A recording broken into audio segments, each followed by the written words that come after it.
população civil e, consequentemente, reduzir os índices de criminalidade. O Estatuto foi responsável pelo aumento da quantidade de crimes violentos ou impediu que mais crimes ocorressem?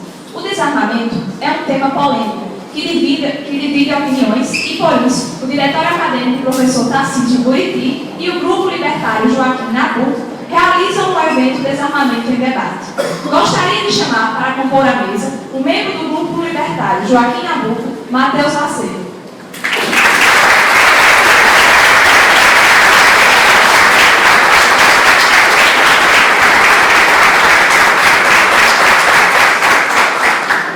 A coordenadora de comunicação social do diretório acadêmico professor Tarcísio Buriti, Ana Luísa Romão.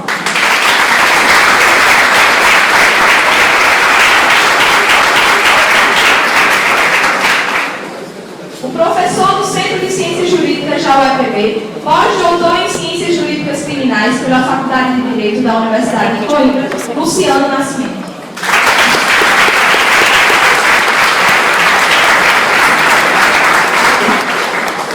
E o professor, bacharel em Direito pela Universidade Paulista, especialista em segurança pública, presidente do Movimento Brasil e autor do livro Mentiram para mim sobre o desarmamento, Benê Barbosa.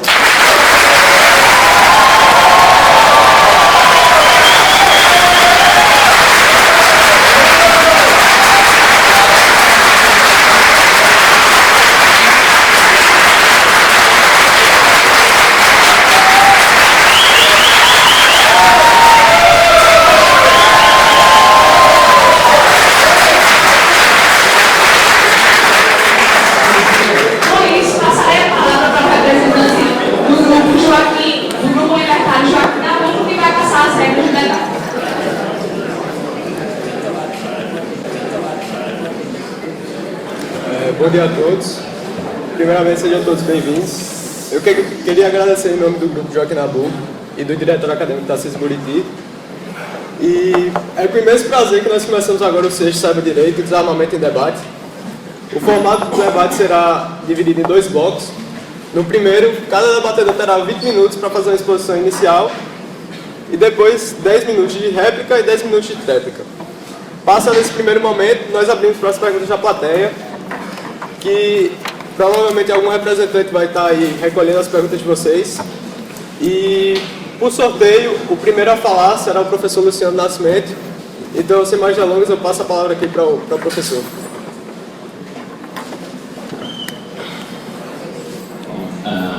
Bom dia a todos e todas. Com muita satisfação, muito contentamento de todo esse auditório, pela segunda vez a convite do DATAB. É uma honra estar aqui com todos e todas para uma exposição de algumas ideias relacionadas a um tema que a comunicação social, aquela que diz que forma a opinião pública deste país, reputa de relevância sociológica, de relevância jurídica e de relevância político-econômica deste país. Inicialmente, gostaria de fazer uma homenagem, e a minha fala irá neste sentido. Nós estamos numa universidade pública e não numa faculdade de esquina privada. Nós estamos numa universidade pública. Histórica e culturalmente, no mundo ocidental, a universidade pública foi fundada para a produção de uma teoria do saber e de uma ciência do conhecimento. Este é um ponto capital, diria um representante lá de Pernambuco, da única escola de direito já fundada neste país, Tobias Barreto, a Casa de Tobias Barreto, a Faculdade de Direito de Olinda, hoje Faculdade de Direito da Universidade Federal de Pernambuco, antiga Faculdade de Direito de Recife. Muito bem.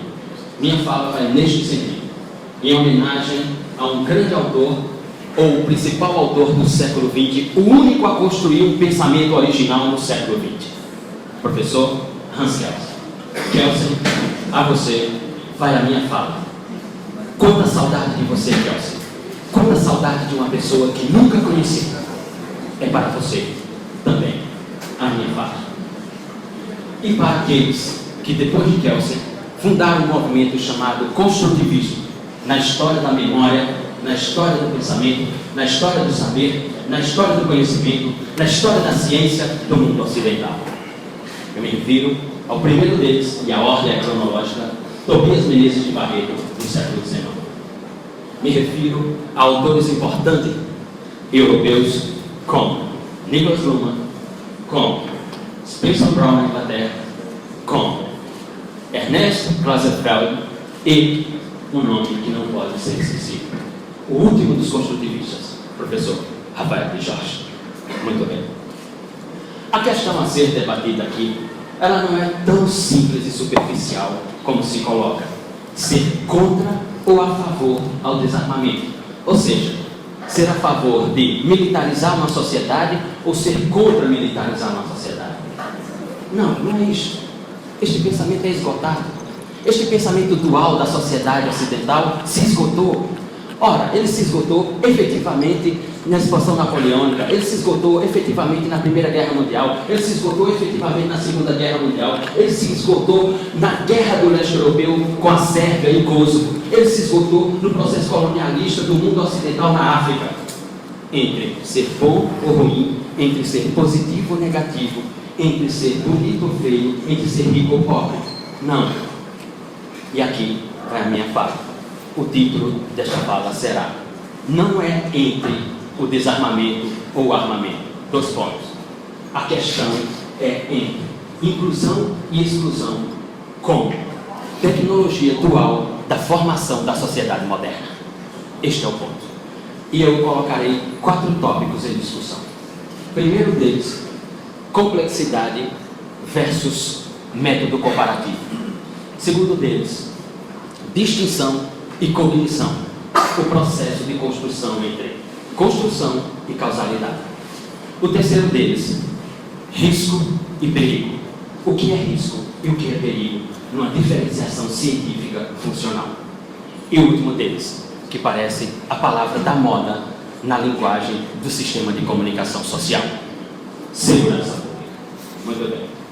Vamos ao primeiro deles, complexidade e método comparativo. Seja com Kells em 1911, numa obra chamada Caption Problem Has Teoria, Problemas Capitais da Teoria do Direito, seja em 34 com a sua teoria pura, mas bem mais à frente, com um grande autor de direito penal na Alemanha, em Freiburg, chamado Hans Ieschek, quando dizia: o método comparativo é uma ciência? Não é uma ciência.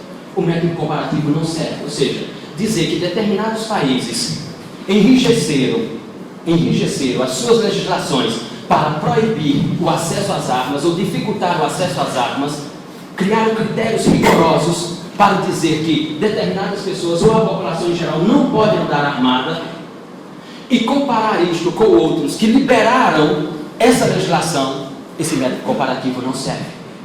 Porque neste método comparativo ele anula algo chamado complexidade da sociedade moderna. As relações não são tão simples assim. Ou seja, falar que Hitler era a favor do desarmamento é fácil. Difícil é dizer que Barack Obama é a favor do desarmamento. Falar que Hitler era a favor do desarmamento é fácil. Dizer que o Papa Francisco e o Vaticano são a favor do desarmamento é difícil. Dizer que Hitler era a favor do desarmamento é fácil. Difícil é dizer que Gandhi era a favor do desarmamento e realizou uma revolução sem levantar um canivete, só com as ideias e a passividade. Ora, dizer, portanto, que essa questão de liberar, ou melhor dizer, de enrijecer as legislações e dificultar para as pessoas o acesso ao posse e ao porte de armas é de países socialistas, é de países de esquerda, é de países autoritários, totalitários. Este método comparativo não funciona. Usar os Estados Unidos como modelo de liberação do posse e do porte de armas não é um método comparativo adequado. Ora, não soluciona a questão. Por quê?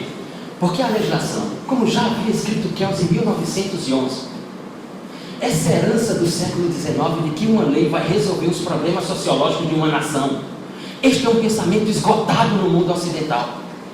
O Estatuto do Desarmamento, a Lei 10.826 de 2003, em momento algum ela surgiu para resolver problemas de criminalidade. A lei não existe para resolver problemas de criminalidade. O artigo 121 da parte especial do Código Penal, matar alguém, pena 6 a 20 anos de reclusão, não existe para diminuir homicídios. A lei existe apenas para criar uma ilusão funcional sobre as ações humanas, mas não que ela vai evitar a ação humana. É uma ilusão funcional apenas. O que evita a ação humana é nada, porque o humano é a confusão, é o caos, é a selvageria. A norma, a lei, é apenas um instrumento de construção entre o seu estado de selvageria e aquela ascensão de civilidade. A lei lhe concede civilidade porque freia as suas ações. Se liberamos para ele, ou para ela, ou para nós, todas as ações virão as selvagerias humanas em qualquer parte do planeta, independentemente de nação, de cultura, de língua, de política, de economia, de religião. É por isso que existe a religião. Não que ela vá resolver os nossos problemas, mas que ela vai, de alguma forma, nos controlar em função das nossas ações selvagens, fora do estado de civilidade. Esse é um ponto muito importante. Daí o método comparativo não ser adequado para resolver esses problemas. Segundo, observação e distinção. Todo conceito construído por nós nasce a partir de uma observação. Você observa e provavelmente, ao me observarem, formularam já vários conceitos, diversos conceitos. E ao me observarem, então, criam uma hipótese A e uma hipótese B. Ao criar essas duas hipóteses, nasce um conceito de vocês sobre mim, ou de mim sobre vocês. A hipótese C. Esta é a distinção. Ora, o mundo ocidental foi construído a partir do advento da sociedade moderna do século XVIII com esta metodologia que é esgotada. Ou seja, nós procuramos sempre resolver as causalidades. Isso está lá em 1890, no Strafrecht Allgemeine, primeiro tratado de direito penal do mundo ocidental, tratado de direito penal alemão de Franz von Liszt, quando ele inventa o princípio da causalidade penal, o nexo de causalidade. Ora, tratar as causas não tem sentido, porque quando eu vou tratar a criminalidade, ela já aconteceu. Quando eu vou tratar o homicídio, ele já aconteceu. Quando eu vou tratar o furto, o roubo, o latrocínio, o estupro, eles já aconteceram. Não há sentido de tratar. O sentido não está na causalidade. O sentido está na construção. Ou seja, evitar que o homem pratique a ação ou a omissão. Aí está o sentido. Então o sentido não é dizer se uma pessoa tem que andar armada ou não andar armada. Não é este o sentido. O sentido é não existirem as armas. Este é o sentido da construção. Porque aí eu não preciso lidar com a causalidade. Eu só vou lidar com a construção. Isto é método. Isto é metodologia científica.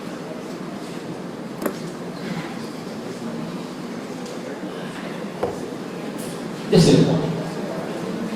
Risco e perigo. A lei, o Estado, que são instrumentos da modernidade e não de nenhum outro modelo de sociedade, que são instrumentos denominados instrumentos jurídicos, existem com uma função específica: controlar os riscos praticados por nossas ações. Ou seja, a sociedade não é que ela assiste os problemas. Veja, os problemas não são meteoros que chegam na sociedade. Os problemas não são presentes divinos jogados do céu para a sociedade. Os problemas da sociedade são produzidos por ela própria. As problemáticas sociais não são presentes divinos. As problemáticas sociais são oriundas das nossas relações sociais que são danificadas, que são mal formatadas. Ora, os problemas sociais são apenas riscos da convivência civil, risco das relações sociais. É por isso que existem os ordenamentos jurídicos, é por isso que existem os tribunais, é por isso que se inventou as polícias, sejam aquelas forças de ordem ou de investigação científica. Porque, como disse Thomas Metz, em uma certa frase nada atendida no discurso, se o homem ou se os homens fossem anjos, nós não precisaríamos do direito. Se os homens fossem anjos, nós não precisaríamos do direito penal.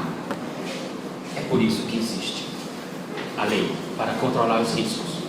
Quando eu crio uma legislação que abra o espaço, que alargue, que expando, para que todos possam ter armas, ou para que a maior parte da população tenha o acesso às armas como um direito, seja ele infraconstitucional ou constitucional, eu ultrapasso as fronteiras do risco e adentro a fronteira do perigo. E sobre o perigo não há controle. Sobre o risco, sim. O risco eu posso controlar, o perigo jamais. Improvável, impossível controlar o perigo. Por quê? Faço um exemplo. Digamos que esta cidade aqui tenha problemas de tremores de terra. Que aconteçam vários tremores, terremotos nesta terra, nesta cidade. Ora, então o Estado cria uma legislação. Se você quiser construir, você tem uma construção civil, ou seja, uma empresa de construção civil, uma construtora. Se você quiser construir prédio nessa cidade, você vai ter que construir com tecnologias antissísmicas. Esta norma vem controlar o risco. Quando houver um tremor, a construção tem que suportar este tremor. Esta legislação procura controlar o risco. Se o Estado diz que não precisa de construções tecnológicas antissísmicas e diz pode construir, quando se constrói um edifício nessa cidade com 10 andares, 20 andares, e quando tiver o tremor que ele cair, isto é o perigo. Não há como controlar o perigo. Aqui está a questão. Expandir o acesso às armas, abrir para que todos tenham acesso às armas, é sair do risco, quando tem um estatuto do desarmamento, e ir para o espaço do perigo.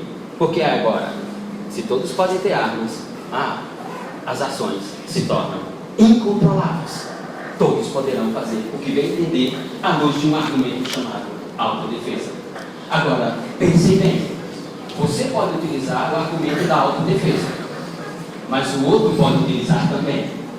Aqueles que hoje compram armas na ilegalidade e que nunca passaram pelo sistema de justiça criminal, que não tem um antecedente criminal, que não responde ao processo criminal, pode ir muito bem através dos critérios e dizer, não, eu necessito de uma arma para a autodefesa.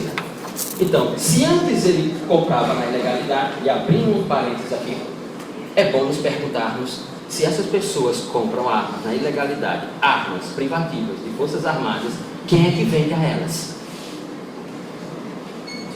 Quem é que vende a essas pessoas essas armas? Agora, se é tudo legal, se vai ser tudo legal, elas não precisam ir mais ao campo da antijuridicidade, da ilicitude e comprar essas armas. Elas podem chegar no shopping, podem chegar no shopping aqui na cidade e dizer, eu quero uma determinada arma, porque agora eu tenho uma autorização. Aqui está a diferenciação entre perigo e risco. Agora lembre-se, você irá comprar uma arma, mas os outros também irão comprar uma arma. Ou seja, você vai estar entrando no salão, os outros também estarão dentro desse salão. E aí, veremos quem tem a maior habilidade para puxar o gatilho primeiro, como nos grandes filmes de Sérgio Leone, como Clint Eastwood, com Franco Nero e tantos outros. Veremos quem é mais rápido no gatilho. Segurança pública. Segurança pública. A comunicação social constrói esse conceito de segurança pública como se ele fosse amigo. Não. Você tem duas expressões com dois sentidos cientificamente totalmente diferentes. Uma coisa é segurança, outra coisa é pública. A segurança nem sempre é pública, existe a privada. Mas comecemos pelaquela que representa a primeira complexidade. O que é público? Ora, o que é público?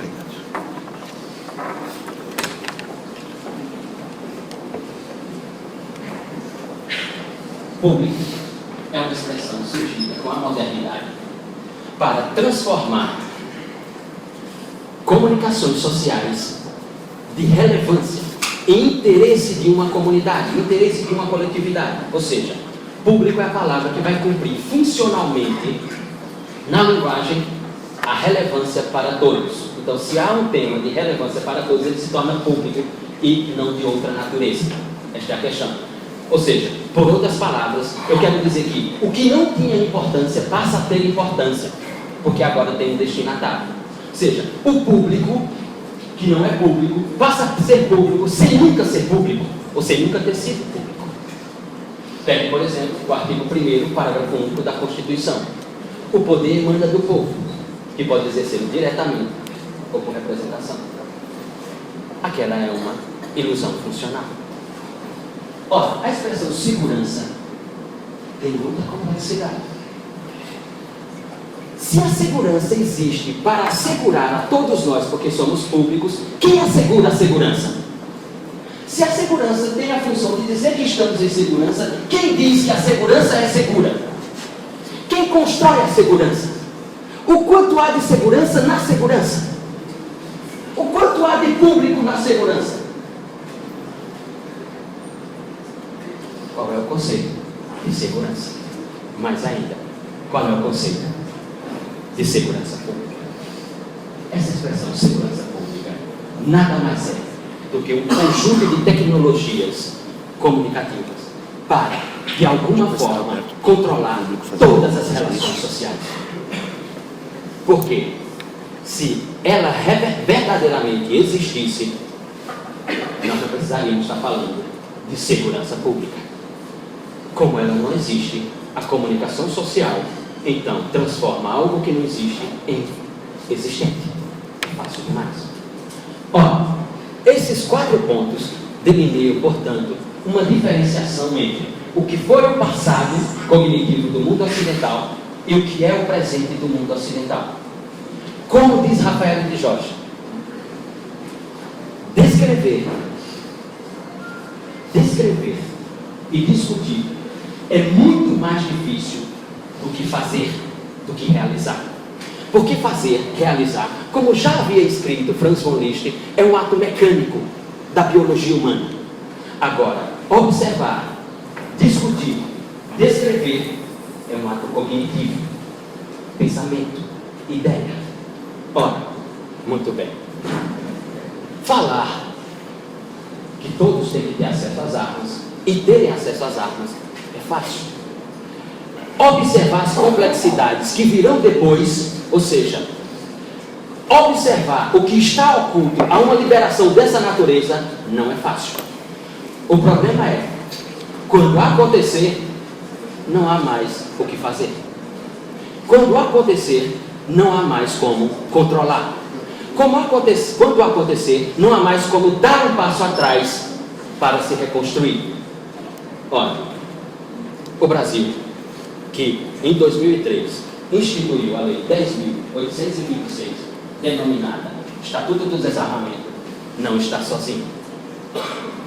Ora, o Brasil não é um país isolado nesse pensamento jurídico de desarmamento da sociedade civil, de desmilitarização da sociedade civil. Ora, muito bem, essa ideia de armar a população, de militarizar a população, não tem absolutamente nada de novo. Em Esparta, a população foi militarizada, mas Esparta tinha um Feind. Esparta tinha um Feind. Esparta tinha um inimigo. No modelo de Estado democrático de direito, em que o mundo ocidental se arroga como o inventor da democracia, e é o inventor da democracia liberal, na democracia liberal, não se trata de inimigos. Nós todos estamos em relações sociais. Se estamos em um estado de elegermos inimigos, então não façam o discurso de Estado democrático de direito. Não façam o discurso de democracia, porque a democracia não suporta os inimigos. As palavras não são minhas, é do presidente americano Barack Obama. Muito obrigado.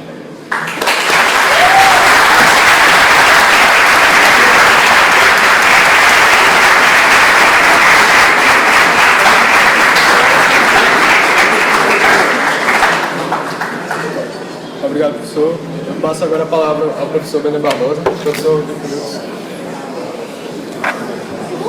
Bom dia a todos. Bom dia. Gostaria de agradecer imensamente a todos vocês, a organização, por essa oportunidade.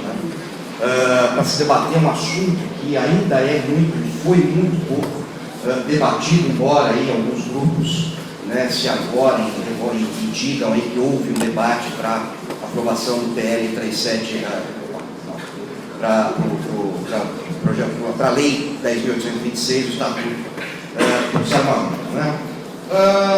E minhas palavras iniciais, nós vamos falar de um mundo real. Né? Nós vamos falar de um país de verdade, onde pessoas de verdade são assassinadas de verdade, com armas de fogo, inclusive, de verdade. Né? A ideia, né, de que o desarmamento é capaz, né, de trazer mais segurança, né, ou trazer mais uma cultura de paz a uma população é completamente equivocada. Né? E o próprio Brasil é hoje um dos maiores, se não o maior exemplo disso em todo o mundo. Né? O Brasil instituiu, ao contrário, inclusive quem esteve na minha palestra ontem já sabe disso, né? Mas a ideia de desarmamento no Brasil, ela tem tão somente 500 anos. Né? Ela tem tão somente 500 anos. O Brasil tem restrição às armas de fogo desde a época que ele era Brasil colonial, depois disso na época do Império, depois disso na República, depois disso no Estado Novo, depois disso na redemocratização, depois disso no governo Fernando Henrique Cardoso, depois disso no governo Lula e agora no governo Dilma. Né? Então essa ideia, né, de que desarmamento é uma coisa nova, moderninha, progressista, né, é uma grande bobagem, uma enorme mentira, e mostra, obviamente, um desconhecimento, né, sobre isso. E por falar em desconhecimento, né, uma das comparações que eu mais gosto que façam é: se liberarem as armas de fogo, meu Deus do céu, isso aqui vai virar um bang-bang, vai virar o velho oeste americano. Não, você na sua cara, saque, pau! Então vamos lá, então vamos falar de velho oeste americano, tá? Se o Brasil hoje virasse o velho oeste americano, nós estaríamos no céu. Nós estaríamos com um progresso gigantesco no que se refere à segurança pública, por um único motivo. A mais violenta cidade norte-americana no tempo do Velho Oeste, inclusive foi utilizada como referência para aquela série Deadwood, né, que passou até pouco tempo atrás, mostrava aquele Velho Oeste selvagem, onde sobrevive quem saca primeiro, todo dia tem tiroteio, todo dia tem morte no bar, né? Coisa que, graças a Deus, não acontece no Brasil, porque o Brasil não é o Velho Oeste americano. Então, vamos pegar a taxa de mortalidade de homicídios no velho, selvagem oeste americano. 1 homicídio para cada 100 mil habitantes. O Brasil tem hoje 30 homicídios para cada 100 mil habitantes. Então, quando eu digo que se virasse o Velho Oeste, olha que maravilha. A gente teria da noite para o dia a diminuição 30 vezes menos homicídios do que nós temos hoje. Isso é fato. A ideia que não é possível comparar, engraçado, para mim é uma ideia nova, porque até muito pouco tempo atrás, as comparações eram feitas, e são feitas ainda, diariamente, para se justificar o desarmamento. Quantos aqui já ouviram? Ah, professor, veja, por exemplo, o Japão. O Japão é uma sociedade desarmada e por isso é uma sociedade não violenta. Legal. Quem sabe quando e por que ocorreu o desarmamento do Japão? Alguém sabe? Século XVI. Por quê? Porque tinha muita saidinha de banco, tinha muito sequestro relâmpago, tiroteio, chacinas. É óbvio que não. Foi pelo simples fato de que, após os portugueses inserirem as armas de fogo ainda no século XV no Japão, tá? Os camponeses começaram a se armar, ela se popularizou muito rapidamente, porque eles tinham uma metalurgia muito avançada para a época, né? Se popularizou entre os mais pobres, entre os dominados, não entre os dominantes. E isso foi um fator preocupante para os dominantes, que eram os senhores feudais. E eles perceberam que um camponês com uma arma de fogo, com um treino de uma semana, abatia um samurai a 100 metros de distância, que só usava arco e flecha e espadas, porque ele dizia que a arma de fogo não era uma arma honrosa para o combate. E aí eles criaram, pela primeira vez no mundo, a primeira campanha voluntária de desarmamento.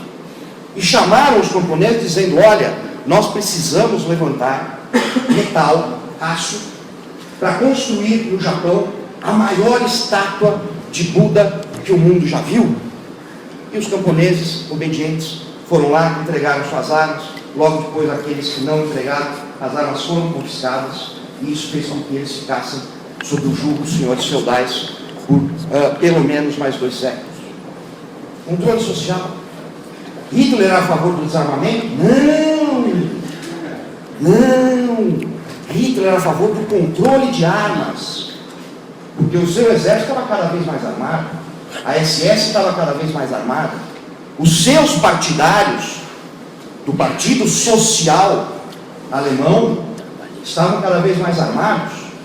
Enquanto isso, ele catalogava e registrava todas as armas na mão da população alemã, por um motivo muito óbvio: no momento correto, recolher, confiscar essas armas e garantir que ele poderia exterminar 6 milhões de judeus e mais outras tantas minorias, entre elas gays, ciganos. Controle social. Quem estava na palestra ontem sabe por que o Barack Obama é desarmamentista? É porque ele é bonzinho, professor. É um exemplo para o mundo. Até outro dia os Estados Unidos eram capeta na terra. Foi eleger o Obama? Não, aquela nação preconceituosa e racista que elegeu um negro. Todo mundo sabe que ele quer também, ele é partidário do controle de armas de fogo. Ele não aceita que a sua população, como está descrito na segunda emenda americana, tenha poder de fogo tão ou superior às forças policiais e militares. Lógico, nem vai ter canhão, nem vai ter bomba atômica, mas isso é outro caso. Vira uma guerra cinética, aí é outra questão. Gandhi era a favor do desarmamento. Aonde está, em qualquer livro de história, essa afirmação? Não existe. Isso vive no coletivo brasileiro. Gandhi era favorável à não violência, portanto, ele só podia ser contra as armas. Bobagem. Há em livros biográficos de Gandhi, inclusive citações onde ele diz que um dos piores crimes da colonização inglesa foi privar uma nação inteira de suas armas. E outros tantos. Então, se existe essa ideia de que para você ser favorável à paz, você tem que ser contra as armas. Só que não existe paz desarmada. Por quê? Porque alguém estará armado. Se não forem os criminosos, será o próprio governo. A ideia de se manter no governo, de se manter no Estado, o monopólio da força, é uma ideia suicida. É assim que foi na Alemanha, é assim que foi na União Soviética. A União Soviética, em 1917, depois da Revolução Bolchevique, depois que os comunistas chegaram ao poder, usando as armas de caça e de sobrevivência daqueles cidadãos no combate às forças dos czares, em 1919 inicia uma campanha de quê? Desarmamento voluntário. A mãe Rússia está aqui para cuidar de vocês, então vocês não precisam de armas de fogo. 40 anos depois, 100 milhões de mortos. Cuba é um bom exemplo. Che Guevara, teve Fidel nas tropas de Fidel, né? Na sua última incursão contra as tropas de Fulgêncio Batista, em Havana, ele chamou todos os camponeses que tivessem uma arma de fogo. Se você não tivesse arma, mesmo querendo lutar, ele não deixava, porque você seria inútil no combate, óbvio, né? Ia ser só mais um corpo para ser carregado. Ele chama esses camponeses, eles derrotam as forças de Fulgêncio Batista, e ele faz o quê? Imediatamente, campanha voluntária de desarmamento, dizendo: Cuba está aqui para proteger você, cidadão cubano. Depois disso, mais algumas milhares de pessoas aí fuziladas. Venezuela, né? Hugo Chávez inicia uma campanha de desarmamento dizendo que precisamos reduzir o número de homicídios. Campanha essa que foi apoiada pela ONG brasileira Viva Rio, que esteve lá, né, a pedido de Hugo Chávez, né, implementando um desarmamento semelhante ao brasileiro. Mas é óbvio que o governo venezuelano está muito preocupado com a segurança do cidadão. É claro que é isso. A gente vê diariamente, né, nas cenas dessa preocupação toda, num país que não tem nem mais papel higiênico. Também não tem comida, né? Para quem vai precisar de papel higiênico? E assim é no mundo inteiro. Então essa ideia de não podemos comparar foi criada muito recentemente, porque todas as comparações levam à clara conclusão que o desarmamento é terrível, que o desarmamento não traz paz, só traz uma desigualdade de força, desigualdade essa que sempre acaba mal. E como eu disse, o Brasil é um grande exemplo disso. Quando se começou a discussão, e quem começou isso foi Fernando Henrique Cardoso, na década de 90, né, a proposta era assim: precisamos desarmar para reduzir a criminalidade violenta. Essa era a proposta. Vocês podem procurar, está disponível em jornais da época, em vídeos da época, em áudios da época. Criou-se então, em 97, o porte de armas passa a ser crime, que até então era uma simples contravenção penal, né? A posse de armas também passa a ser crime, que até então não era nada, né? Anos depois, o que acontece? Em 99, criminalidade crescendo, homicídios explodindo. E aí, claro, nós tínhamos um governo muito inteligente, né, que disse: bom, o desarmamento, as restrições não funcionaram. O que nós precisamos fazer? Restringir mais. Ou seja, aplica a mesma fórmula, ano após ano, esperando um dia ter um resultado diferente, coisa que nunca vai acontecer. Começou então a se discutir a Lei 10.826, chamada Estatuto do Desarmamento, que também veio, sim, com a proposta de reduzir o número absurdo de homicídios no Brasil. Óbvio que isso acabou não funcionando, homicídios aumentando, violência criminal aumentando, e aí aparecem os camaleões do desarmamento, que a todo momento mudam o objetivo do desarmamento. Não, é para reduzir criminalidade. Pô, não deu certo. Então é só para reduzir crimes de momento, crimes passionais. Pô, não reduziu. Então, para a gente ter uma ideia, alguns devem lembrar aqui, a última campanha é para se evitar balas perdidas. Acho que cai do bolso, né, do cidadão, perde a bala. Só se for isso. Alguma explicação? Nada disso funcionou. Mas não era para evitar o crescimento alarmante de homicídios, ou para se diminuir os homicídios? Ora, se esse não fosse o objetivo, por que agora eles vêm dizer que 120 mil vidas foram poupadas graças ao Estatuto do Desarmamento? Depende de quem fala, né? Porque em alguns lugares vocês vão encontrar 120 mil, 140 mil ou 160 mil. Porque eles continuam com a péssima mentira, a péssima mania de inventar mentiras e não coordenar essa mentira. Então cada um fala um número diferente. Que uma coisa que em segurança pública não existe em nenhum lugar do mundo, que é a previsão de homicídios, né? Então eu prevejo que se não fosse assim, mais tantas pessoas iam morrer. Isso não existe. Isso não existe. Mesmo que fosse verdade, nenhum estudo mostrou a menor causalidade entre Estatuto do Desarmamento e redução da criminalidade violenta. Tanto é que na maioria absoluta dos estados, com exceção de São Paulo e Rio de Janeiro, basicamente, todos os índices criminais subiram, inclusive os homicídios. E o que é mais impactante ainda, inclusive os homicídios cometidos com armas de fogo. Olha, se o Estatuto do Desarmamento veio para restringir o acesso da população, né, que foi acusada de ser culpada pelos homicídios, né, como é que isso não funcionou? Né? Como é que aumentou o número criminal, o número de homicídios com o uso de arma de fogo? Simplesmente porque o criminoso continua se abastecendo no mercado ilegal e vai fazer isso o resto da vida. Imaginar que um dia alguém vai acordar de manhã e vai falar: hoje eu vou cometer um assassinato e agora eu vou numa loja comprar uma arma de fogo. Pelo amor de Deus, isso é uma loucura, isso é uma maluquice, né? E criminoso sem consciência vai usar uma arma registrada para cometer um crime, ele vai apelar para o mercado ilegal, que está aí e vai continuar aí. Será que há 1000 anos atrás não existia violência no mundo? Não existia homicídio, não existiam guerras? Ué, não existia arma de fogo, o problema é arma de fogo. É claro que existia, porque o problema é o homem.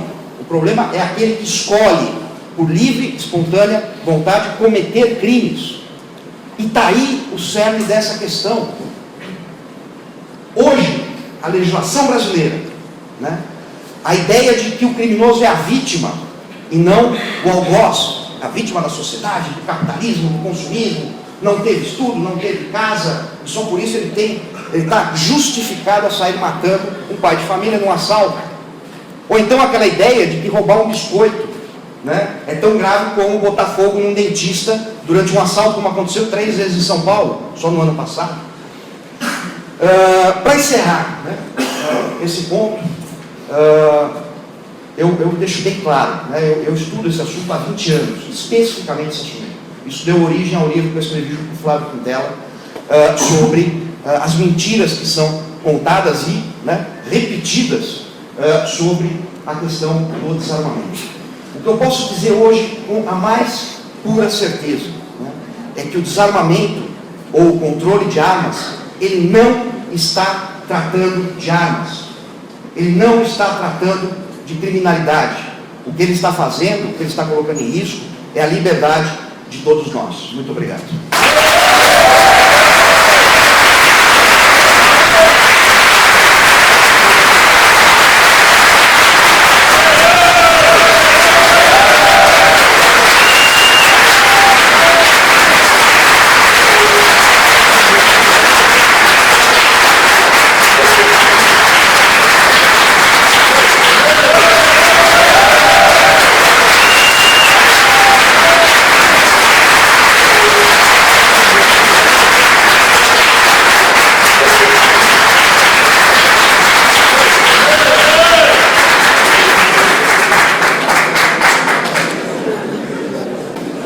Professor Luciano Nascimento, 10 minutos para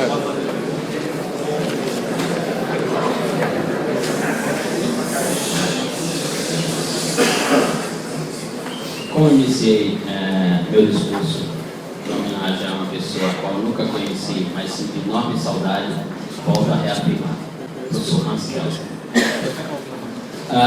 Como iniciei por uma ideia de complexidade e método comparativo, como já havia escrito nos anos 60 na Alemanha, e Eshek, volto a reafirmar. E agora eu vou demonstrar porque o método comparativo ele não tem sentido, porque ele não funciona, porque ele não é um método, porque ele é o que Heinz von Foster, em 1969, num debate com Niklas Luhmann e Gadamer, afirmou.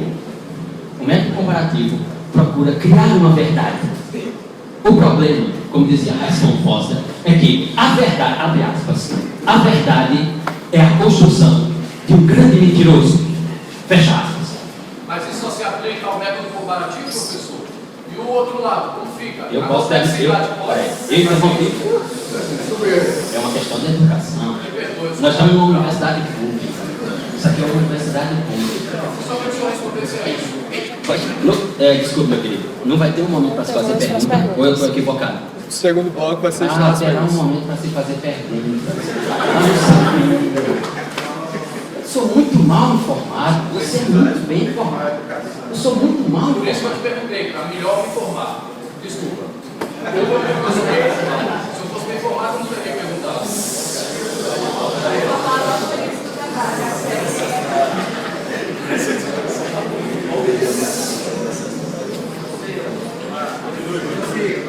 Quanta saudade de Kelsen.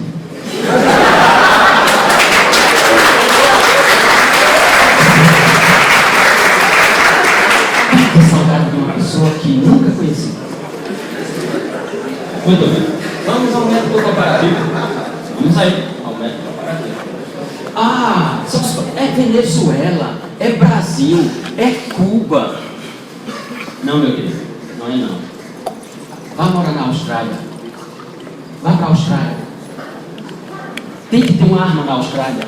E que eu saiba, a Austrália não é de origem socialista, comunista, marxista, leninista, trotskista, mas sim político liberal das ideias de John Locke e econômico liberal das ideias de Adam Smith. Lá, o posse quanto o porte de arma é terminante, legalmente proibido. Você não tem acesso na Austrália. Então não é a Venezuela, não é o Brasil. Exato. Se o cidadão não tem, o bandido também não. Agora, eu não posso comparar a cultura da Austrália com a minha, porque o processo de colonização aqui foi outro. É só uma questão de reflexividade, só isso. Ora, aqui eu vou aos Estados Unidos, eu já estive nos Estados Unidos 3 vezes, como já estive simplesmente em 18 países da Europa. Dentre esses 18, morei em 5 durante 8 anos da minha vida. Ora, então vamos à comparação. Vamos a ela. Os Estados Unidos, o país que libera tudo. Conversa. Vai ter uma arma em Chicago? Vai ter uma arma em Illinois? Vai ter uma arma em Washington? Mais recentemente, com a Safe Action, vai ter uma arma em Nova York? Para tu ver onde é que tu vai parar? Que conversa é essa aqui em todos os estados, em todo o território americano? Olha, uma das primeiras medidas tomadas por Giuliani na cidade de Nova York foi exatamente o desarmamento da população civil. Exatamente isso. Mas vamos aos melhores países para se viver armado, como gostam de dizer, né? Os melhores países para se viver armado são todos europeus, ou seja, como dizia uma propaganda dos anos 80 na televisão brasileira, o supra-sumo da civilidade. Isso era em relação a uma laranja, um suco de laranja nos anos 80. Você não era vivo nos anos 80? Eu era. Muito bem. Então vamos aos 10 melhores países para se viver armado. A Suíça. Se vive armado na Suíça, porque na Suíça não tem homicídio. Obviamente, é elementar, meu caro, diria um certo personagem inglês. A Suíça sempre foi um partido neutro em todo momento da sua cultura. Não se envolveu na expansão napoleônica, não se envolveu na Primeira Guerra Mundial, não se envolveu na Segunda Guerra Mundial, não se envolve com os assuntos da ONU, não está na União Europeia. É um modelo singular, original. Não cabe comparação. Mas tem a Suécia, que tem uma legislação assim. Bom para se viver armado. Tem a Noruega, que é um dos países mais armados do planeta. Digo, a população civil. Mas tem mais. Quer dizer que não só tem Noruega, não só tem Suécia, não só tem Suíça, tem ainda a Finlândia, que você pode ter a arma que você quiser. Claro, esses países têm uma tradição de caça, histórica e culturalmente definida como um armamento para caça. Obviamente. Mas não precisa ir para a Europa não, você quer andar armado, plenamente armado. Aí vem o que Nelson Rodrigues chamou de complexo de vira-lata. É o complexo de vira-lata. Por que eu tenho que ir para a Europa para viver armado? Não, meu camarada. Vá para o Panamá, aqui na América Central. Você vai poder ter as armas que você quiser. Espingarda, revólver. Você vai poder ter a arma que você quiser. Você vai para o Panamá. Mas ainda não precisa ir só para o Panamá, não. Vá para o lado. Vá para Honduras. A legislação lhe permite você ter a arma que você quiser em Honduras. Por que eu vou para a Europa? Esses são os 10 países melhores para se viver armado. Mas só se olha para a Europa. Por quê? Porque a América Latina não existe para a intelectualidade brasileira, para a intelectualidade tupiniquim. Ou seja, o nosso hemisfério, o nosso continente, ele só existe a gente do lado de cá e os americanos do lado de lá. Entre nós e eles não existe nada nesse espaço geográfico que nos interessa na América Latina e na América Central. O que nos interessa são os Estados Unidos e a Europa. Mas vamos aos 10 piores para se viver. A Inglaterra é um deles. A Itália é um deles. Para você ter uma arma, aliás, na Itália você pode ter 3. O difícil é tê-las, efetivamente, as 3 armas. Porque os critérios para ter as armas, depois do que aconteceu entre 1978 e 1992, do estrago que a sociedade italiana teve que viver a partir da Sicília, chegando até Piemonte, ou seja, de onde Garibaldi fundou a República Italiana até o reino de Piemonte, a Itália sofreu e soube o que era homicídio. De uma realidade jurídica de mais de 360 juízes assassinados, mais de 128 policiais assassinados, mais de 99 gestores assassinados. Eram só pelas organizações criminosas que esse pessoal foi assassinado. Não, eram entre si. Policiais que matavam juízes, policiais que matavam promotores, policiais que matavam policiais. Então não era só um problema da ilegalidade, era um problema funcional da legalidade, do exercício da legalidade.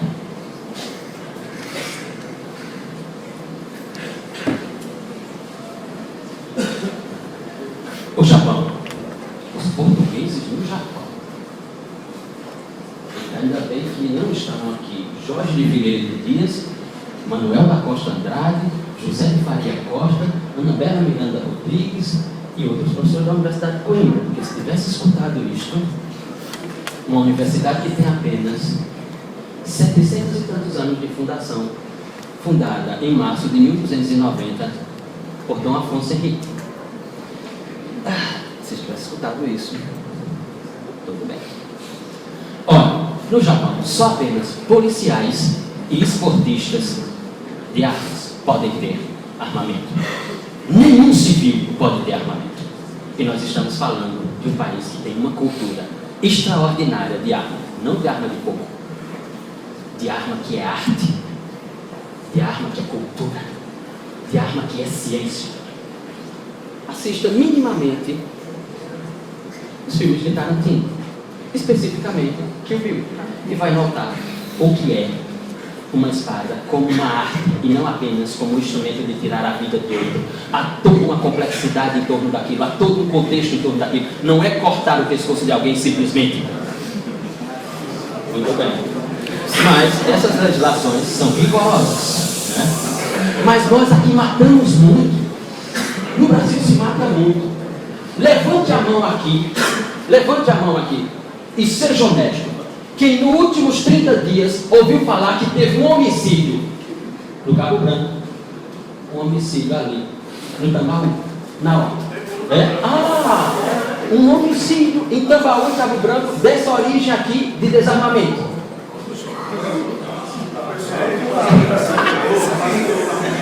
Como é que é?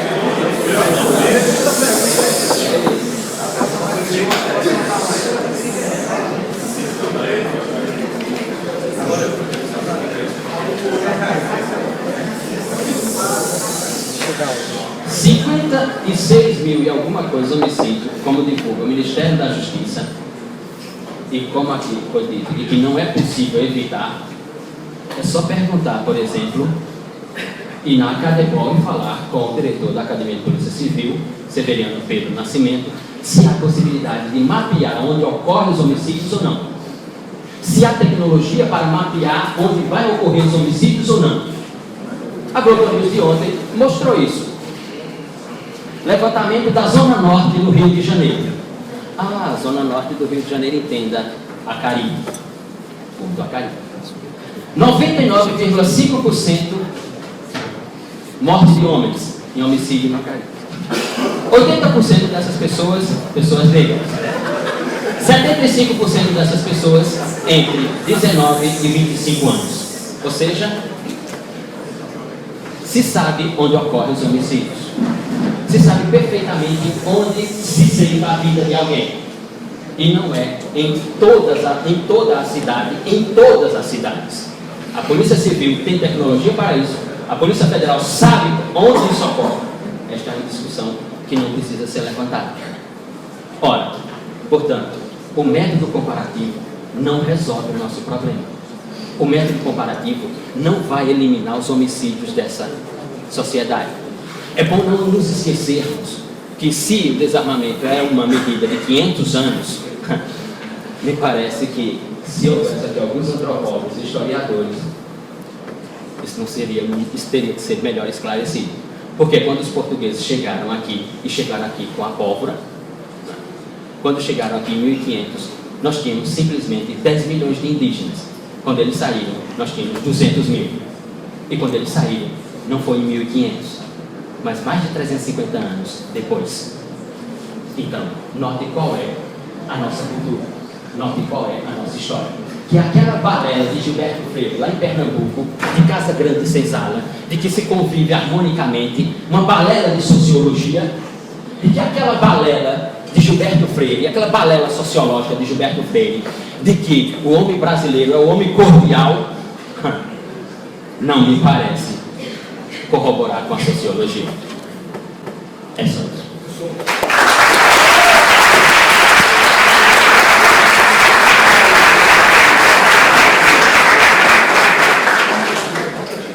Eu gostaria de que a plateia não se manifestasse, por favor. O espaço para perguntas será aberto depois de concluir a tréplica. Então, quem quiser se manifestar, por favor, aguarde um pouquinho. Haverá sim um espaço de participação. Eu peço sinceras desculpas pela interrupção. Eu concordo com o professor. Eu só discordo porque eu acho que o outro também não resolve. Nenhum dos dois. Tem um comparativo com complexidade. Eu vou passar. Agora eu passo a palavra ao senhor Benê Barbosa. 10 minutos, professor. Bom, voltando para o mundo real mais uma vez. A ideia, infelizmente o professor está mal informado, de que a Austrália terminantemente você tem que ter uma arma de fogo. Isso não é verdade. Na verdade, aconteceu que após o massacre que ocorreu em 96 na Austrália, se proibiram, aí realmente foi proibição de armas semiautomáticas, fossem armas longas ou fossem armas curtas. Eu lembro que na época eu já estava envolvido nessa história, e eu tinha um amigo, tenho até hoje um grande amigo australiano, atirador, um entusiasta do tiro, e eu perguntei para ele, falei, poxa, mas o que você vai fazer agora? Ele falou, eu entreguei minha pistola, comprei 2 revólveres. Tudo bem. Ou seja, essa ideia de foi desarmado, não foi, isso não é verdade. Houve realmente uma restrição maior, acabaram com o porte de armas, isso impactou diretamente no aumento da criminalidade, principalmente na invasão de residências, subiu mais de 400%, 2 anos após as restrições, porque os bandidos se sentiram motivados, se sentiram mais seguros, exatamente como acontece hoje no Brasil, por conta dessas restrições. A mim parece que dizer, mas a cultura australiana, isso sim me parece síndrome de vira-latas. Eu não vejo porque o brasileiro é sub-raça, não consigo enxergar assim. A questão dos Estados Unidos, Chicago, Washington, verdade, Chicago não existe mais restrição, caiu há 2 anos atrás, há 1 ano atrás, hoje é possível portar e comprar armas de fogo em Chicago, embora não hajam lá naquele local lojas que vendam, porque isso é uma diretriz da prefeitura. Mas você pode comprar. E o que aconteceu em Chicago, simplesmente, após 1 ano da liberação do porte de armas, é que ela deixou de ser uma das mais inseguras cidades americanas. Washington é proibido você portar armas e a posse de armas é restrita. É verdade, Só que esquece-se falar que também lá encontram-se as mais elevadas taxas de homicídios nos Estados Unidos. Uma coisa que eu vou concordar aqui com o professor, e é importante, é que tudo que ele falou sobre Finlândia, Suécia, Suíça, não estamos longe, Uruguai. O Uruguai é o país mais armado da América Latina, com uma arma para cada 6 habitantes. Mostra exatamente o que a gente está falando, que a arma não é, nunca foi e nunca será o fator determinante de uma sociedade mais ou menos violenta. Simples assim. Simples assim. Se eu despejar um caminhão de armas aqui, ninguém vai sair dando tiro em ninguém, tem certeza disso. Se sair um, vai tomar tiro de todo o resto. Isso é a lógica da possibilidade da propriedade de armas de fogo, que beneficia todos. Beneficia todos. Armas trazem problemas? Trazem. Ninguém está dizendo que não.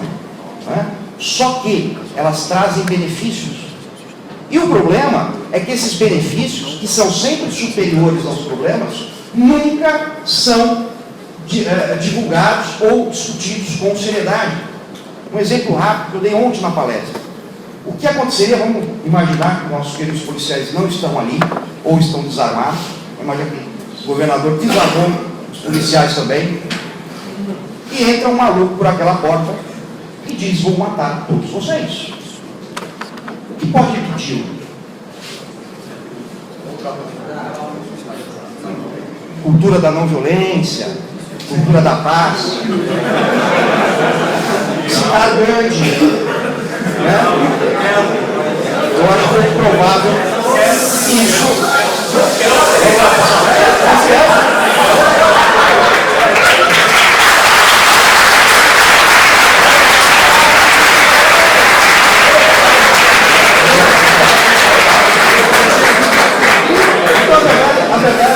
A verdade é o seguinte, né? Não existe proteção na negação. Não adianta você imaginar, não, isso não vai acontecer, porque pode acontecer. E se acontecer, o único objeto capaz de ser usado para conter uma pessoa dessa é uma arma de fogo. E vamos imaginar também, então temos lá os 3 policiais armados. Só que o cara fala assim, não, eu vou e vou matar. Ele vai fazer o quê? Primeira coisa, ele vai eliminar o que podia impedir, 3 policiais armados. Só que eu sei que aqui dentro tem pelo menos umas 4 pessoas que também estão armadas. Só que ele não sabe disso. Então a possibilidade de haver mais pessoas armadas no local diminui o risco e o perigo real. A verdade é essa. Ah, professor BD, mas nos Estados Unidos o pessoal tenta atirando em escola e lá todo mundo tem arma. Vamos lá. Se vocês pegarem a partir da década de 90, né, tem 2 livros muito bons sobre isso, que é o Mais Armas, Menos Crimes, do John Lott, e o Preconceito contra as Armas, também do John Lott. Ele demonstra o seguinte: esse tipo de ataque, primeiro, não está crescendo, tá? Ele é estável. Ele é estável, é uma maluquice estável, quase tipicamente americana. Que também não é verdade, que acontece na Europa. Mas o seguinte, o que aconteceu? Os Estados começaram a liberar o porte de arma, né? E aí, nesses estados, acabou diminuindo o número de ataques. Exatamente porque o maluco é doido, mas não é burro. E ele sabe que ele pode enfrentar alguém também armado. Nos estados onde o porte foi liberado, mas ocorreram casos desses, isso está na literatura, pode verificar, tá?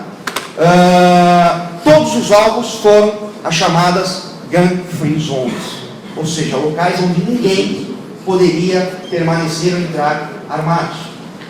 Um dos últimos deles, do sistema de Aurora, né, o FBI descobriu, determinou, sentenciou, que ele escolheu aquele cinema. A única motivo de ele ter escolhido aquele cinema é que a rede Cinemark nos Estados Unidos é uma das poucas redes de cinema que não permite que ninguém entre armado. Então é simples assim, tá? Não é a arma de fogo o determinante. Ah, mas você está propondo a liberação de armas de fogo para reduzir a violência e a criminalidade no Brasil? Procurem uma só fala minha, gente. Vê se vocês vão encontrar. Vocês não vão encontrar. Embora haja, sim, estudos, inclusive de Harvard, inclusive um encomendado pelo Obama, que digam sim, é verdade, quanto mais dissemina arma de fogo, menos crimes você acaba tendo crimes violentos. Está lá, são estudos, inclusive de Harvard, e não vamos dizer que é uma entidade armamentista, muito pelo contrário. Desculpa. Mas a verdade é o seguinte: nós temos, né, hoje, né, essa ideia de que nós estamos dizendo que isso vai resolver o problema da violência. Ninguém está dizendo isso. Né? Quem aqui usa blusa no inverno? Quem aqui usa blusa no inverno? Ninguém. Faz inverno aqui também, não faz? Pelo amor de Deus. Quem vai para São Paulo usa blusa de inverno. E você usa a blusa de inverno para acabar com o inverno. Para se proteger do inverno, né? É exatamente isso. Nós estamos dizendo, eu quero o meu direito, eu não vou correr atrás de bandido, eu não vou fazer o que a polícia tem que fazer, o que o Estado tem que garantir.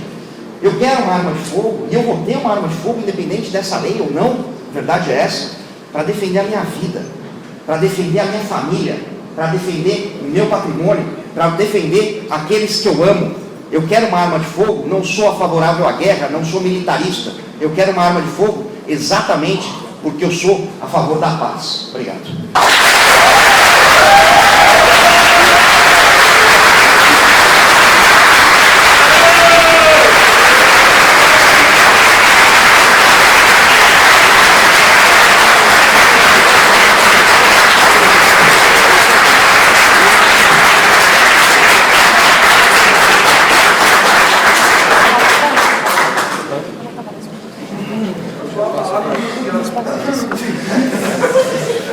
Eu passo agora a palavra para o Solução do Nascimento, 10 minutos para... Também. Lê abrir para pergunta agora? Não abriria para pergunta agora? Bom, realmente, São Paulo é um estado que pode realmente dar lição à nação inteira. Eu que sou filho do Largo de São Francisco, da Faculdade de Direito do Largo de São Francisco, da Universidade de São Paulo, que ali estudei 5 anos de graduação, 3 anos de mestrado. Será que realmente os paulistas têm legitimidade para dizer o que deve ser o resto do país? Quem disse isso, professor? Não seria Kelsey. Ninguém disse isso. Não seria Kelsey. Não seria Kelsey. Não seria Kelsey. Não seria Kelsey a dizer sobre isso. Mas, seguramente, Kelsey adoraria escutar a expressão maluquice Estado.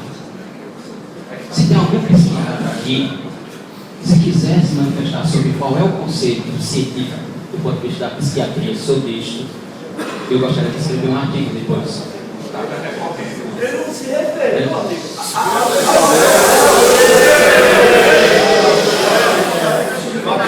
Professor, pode começar o tempo aqui, a gente está zerando o tempo. A gente está zerando o tempo para a senhora começar. Vejam que se não tem regulamento para controlar as ações, e vejam que elas ainda não. E é só uma questão de educação na universidade pública. Imagine esse cidadão que se arroga no sentido de interromper a fala, seja a minha, do professor Barbosa, seja de quem for. Imagine se ele tiver com uma arma. Como é que ele vai interromper?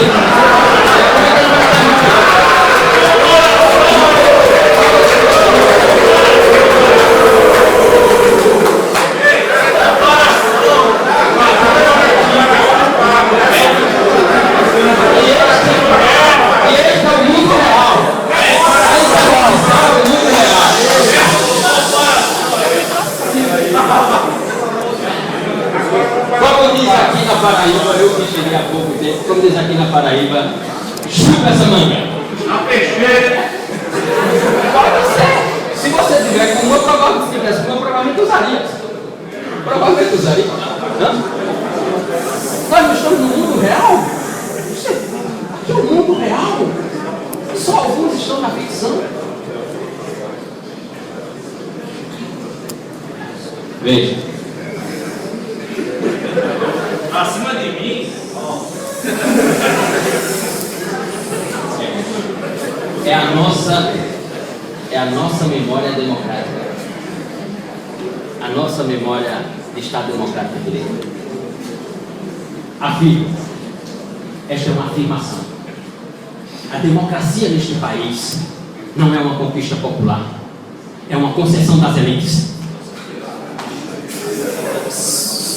Uma concessão das elites. É só para abrir um parênteses que vou gastar 5 segundos.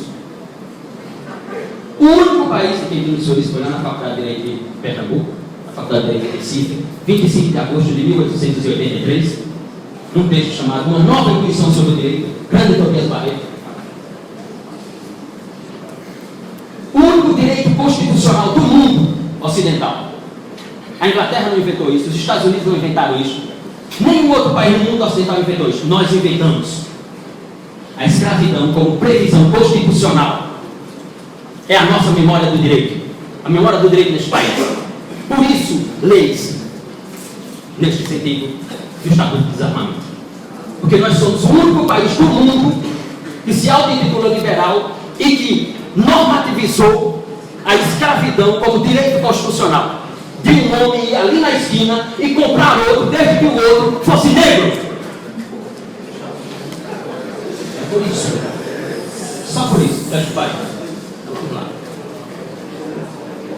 Com todo respeito, como deve ser. Com o devido respeito, como deve ser.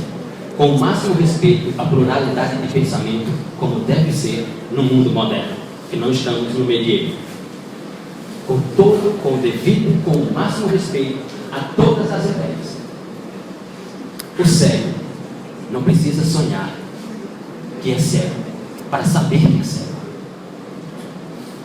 Eu não preciso puxar o gatilho de uma arma para saber que a partir daquele momento minha vida não será mais a mesma. Jamais. Esta é a questão. Esta é puramente a questão.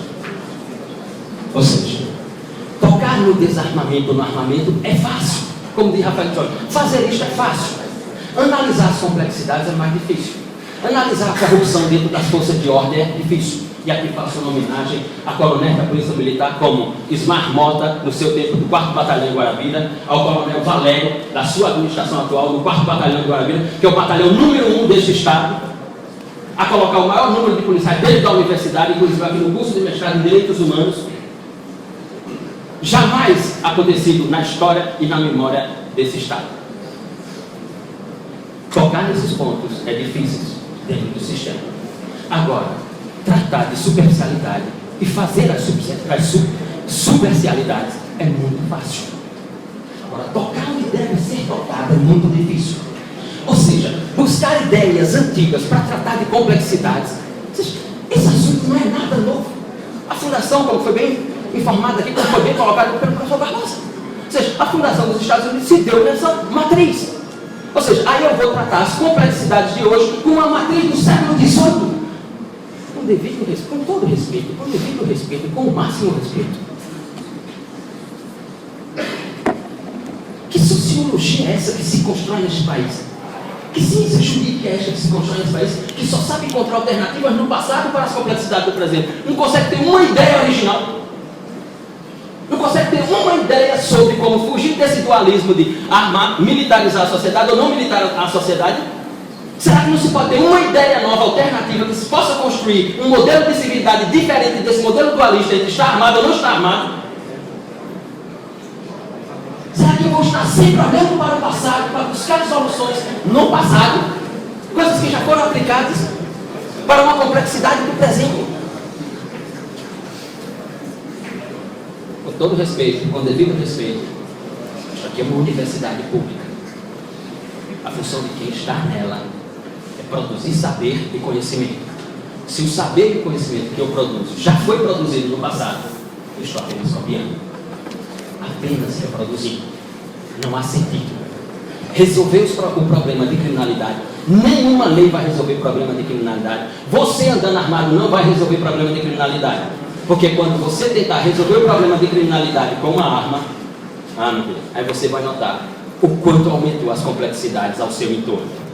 Depois que você puxar o gatilho daquela arma, você vai notar o quanto a sua vida não será mais a mesma depois daquele disparo e depois de ter alvejado alguém. Essa é a questão. Construir ideias sobre os problemas do presente que nos levem para o futuro. Ideias que estão no passado para serem ressuscitadas, não construirão o futuro. Veja, não há novidade nenhuma nisso aqui. Este é o mesmo momento sociológico político deste país, de redução da maioridade penal, de volta da ditadura, de restauração da pena de morte. Qual é o sentido da construção de nossa civilidade? É por isso, e por outras iniciativas, que determinado general francês chegou aqui no Rio de Janeiro, neste país, e proferiu a seguinte frase: este país não é um país sério. E por isso somos motivo de gozação. Somos.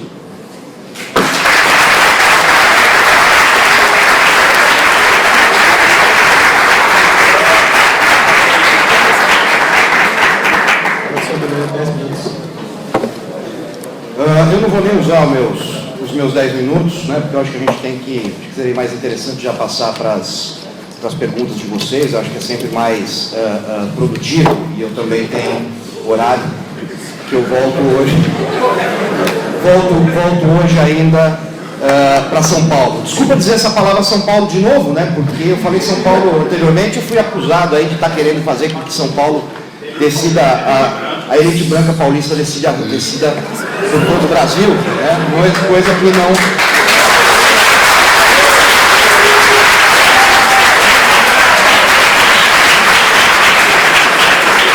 coisa que eu acho que ficou muito claro que não passou nem perto, né? Então eu acuso aqui que eu sofri preconceito hoje, com todo o respeito na Universidade Federal da Paraíba. A democracia é uma concessão das elites. Eu concordo. Sabe por que eu concordo?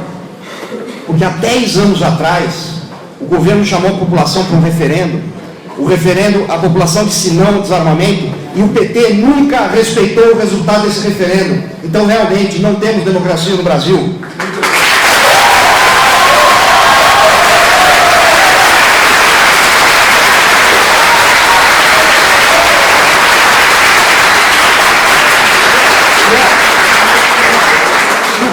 Penúltimo ponto, rapidinho, interessante, a situação dos negros, né, escravizados no Brasil, né? Incrível, né? Na época eles eram exatamente os únicos a não poderem possuir e portar armas de fogo na colônia e no Império Brasileiro, né? Não deve ser à toa. E para encerrar minha fala, eu digo que eu sinto saudade mesmo é da Amélia, que era a mulher de verdade.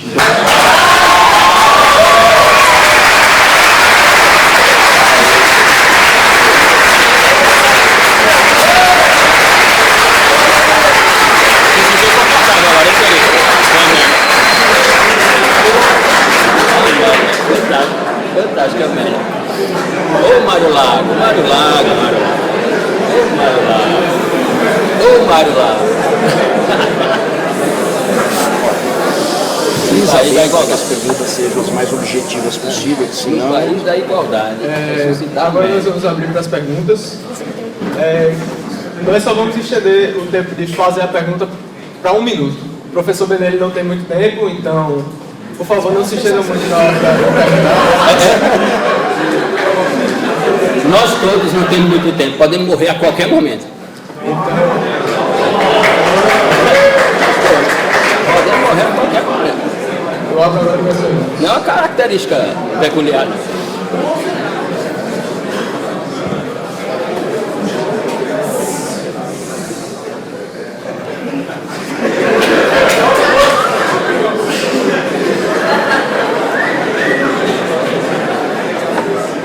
Bom dia, meu nome é Alan Pereira Vermelho.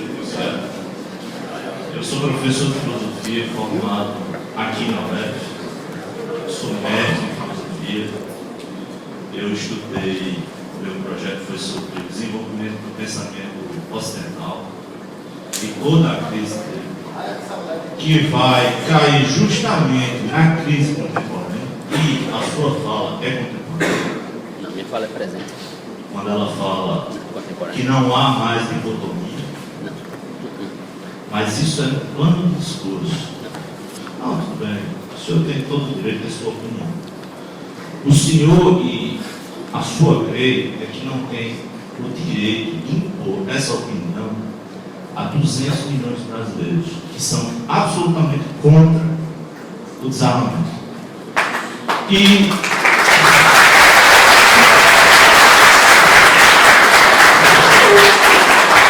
isso se mostra diariamente nas lágrimas de pais, de mães, de filhos e filhas que perderam seus entes queridos. Não, tenho 10 segundos. Tenho uma pergunta para fazer que eu ainda não fiz. Sério, um momento. Sério. Então, não é permitido fazer isso. O que eu tenho a dizer é o seguinte. Há 2 meses atrás, esse professor aqui dá aula no interior, que está habituado a escapares de pessoas armadas de peixeira, embriagadas, que se respeitam, teve, há meses atrás, a oportunidade de alugar uma casa. E por volta das 11 horas da noite, teve o terreno de sua casa invadido por pessoas armadas, fortemente armadas. Eu e minha esposa se encontravam em casa e naquele momento surgiu uma ideia originária que não passa de aquilo que está em todos os livros da história humana, nas Bíblias Sagradas de todos os povos.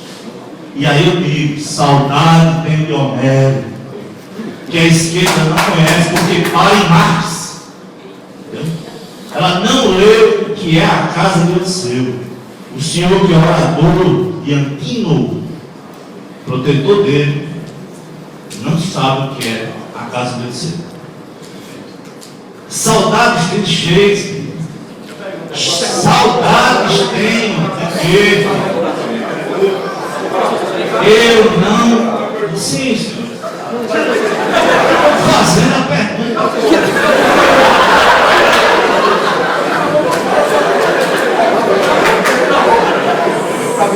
Isso é democracia.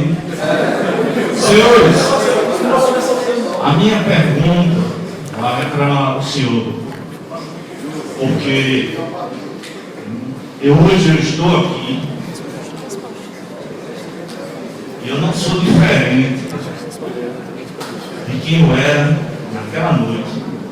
E ninguém é diferente depois que puxa uma arma com um bandido. Ele é diferente quando não puxa e leva. É novo, de pé.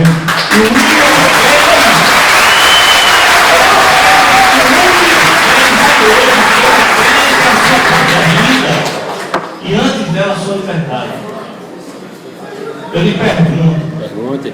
Fica à em vontade. sua casa, ao ter sua casa violada por bandidos, o que o senhor faz se o senhor não estiver armado? Também. Melhor Rosa, obrigado.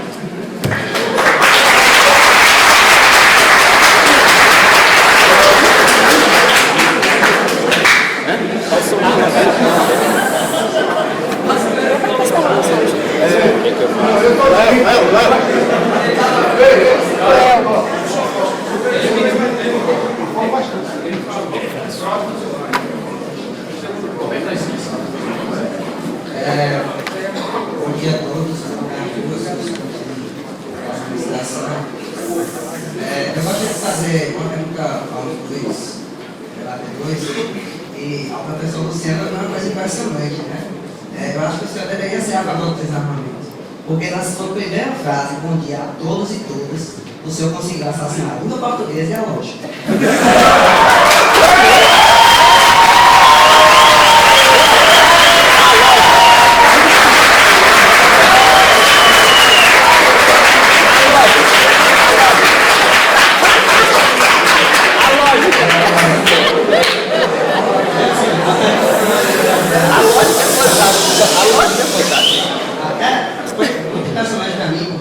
Que fala com complexidade, não conseguir dominar seu idioma materno, é algo que não fala que é linguagem. Enfim,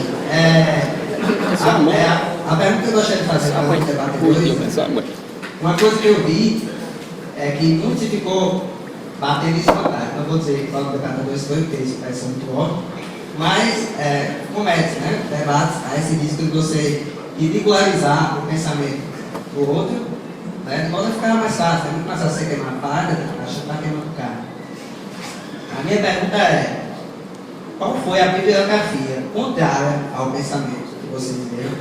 O professor aqui, quantos livros o senhor leu de pensadores que defendem o armamento, pensadores sérios, como o que o professor Bené colocou, e também gostaria de perguntar ao professor Bené, quantos pensadores contrários ao desarmamento o senhor já leu? Né? Porque eu creio que assim nós temos ideia do livro, né? Debatedores.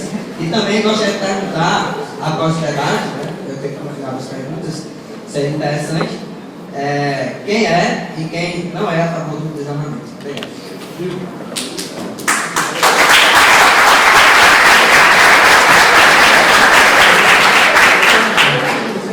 Bom dia a todos.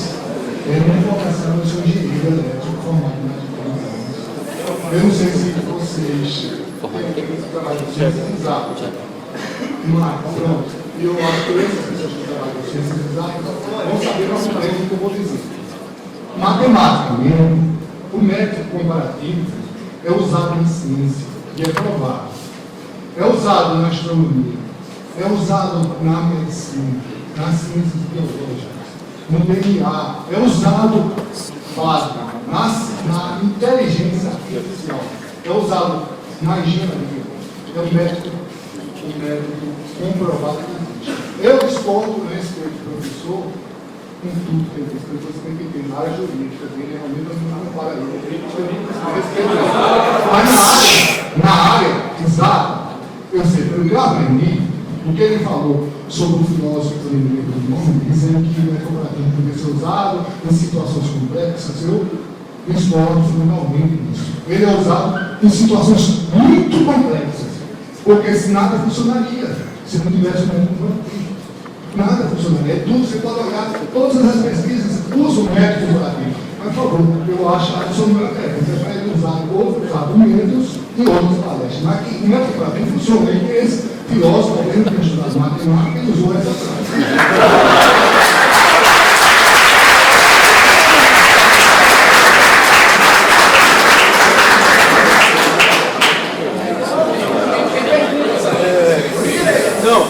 Nós ainda teremos outros blocos. Agora cada debatedor vai ter 5 minutos para responder as perguntas, a gente abre o bloco depois.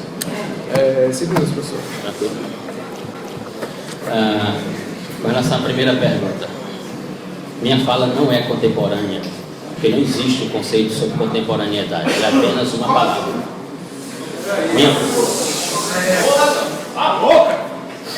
Minha fala, ela surge no tempo presente, e quando ela termina, esse tempo não existe mais. Só fazemos as coisas no tempo presente, não na contemporaneidade. Não existe contemporaneidade. E isso é o real. Porque me diga o que é contemporaneidade. O que é ser contemporâneo? É estar vivo? Isso não é conceito. Meu, isso é um debate. Deixa eles responderem com a sua boca. Escute!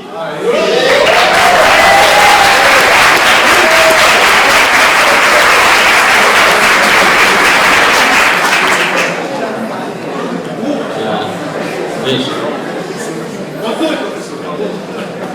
a democracia.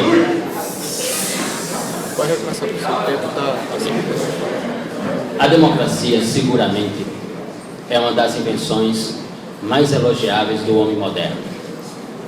A partir do século XVII, século XVIII, para a nossa realidade cultural.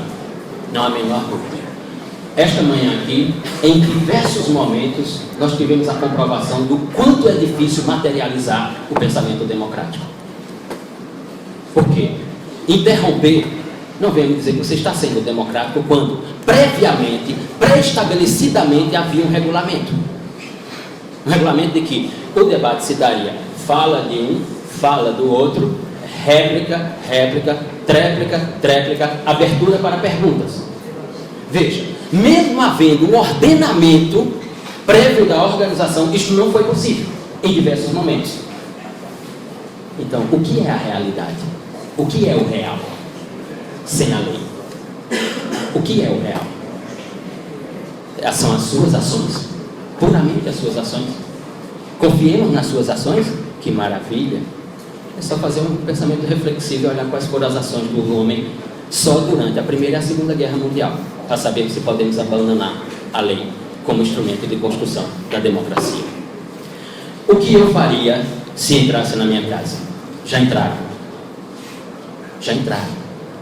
Em São Paulo, no bairro do Valo Velho, periferia da capital paulista, onde eu morava, meus pais migrantes, e fui fazer o curso, fui prestar o vestibular da FUVEST, e passei naquele vestibular em 1994, e fui fazer Direito na Faculdade de Direito do Largo de São Francisco. Assisti um camarada com 38, dando coronhada na cabeça do meu pai para tirar a sua aposentadoria no portão da minha casa. Eu não tirei a vida dele. Não tirei a vida dele. Poderia ter feito? Poderia ter argumentado a legítima defesa à luz do Código Penal da parte geral? Poderia. Veja, estamos num regulamento. Você falou, eu escutei você. Estou respondendo a uma pergunta feita por você. Se você não tivesse feito a pergunta, eu não estaria respondendo. Me parece que isto é democracia.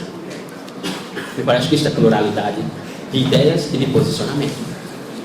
Eu vivi essa realidade sociológica a qual você se referiu. E não tive a reação que você teve. É a isto que eu me refiro. Não podemos garantir qual vai ser a reação de cada um. Não há instrumento que garanta qual será a minha reação, qual será a sua, qual será a dele, qual será a dela. Não há. E não há, sinceramente, com todo respeito, com devido respeito, com o máximo respeito, nas relações sociais, não há salvador da pátria. Não tente reeditar Jesus Cristo, isso não dá certo. Salvar a sociedade através de uma única pessoa não dá certo. O que dá certo é aperfeiçoar as relações comunicativas, as relações sociais, as relações humanas que nós vivemos no presente. Não vivemos no passado e não vivemos no futuro, vivemos no presente. Não posso utilizar o pensamento grego. Os gregos poderiam utilizar o seu pensamento porque eles estavam no presente deles. Essa é a diferença entre os construtivistas e os outros. Os outros falam sobre o que aconteceu ou sobre o que vai acontecer. Os construtivistas falam sobre o que está acontecendo. Essa é a diferenciação. Segunda pergunta, lógica? Lógica. Reino ia adorar essa sua fala.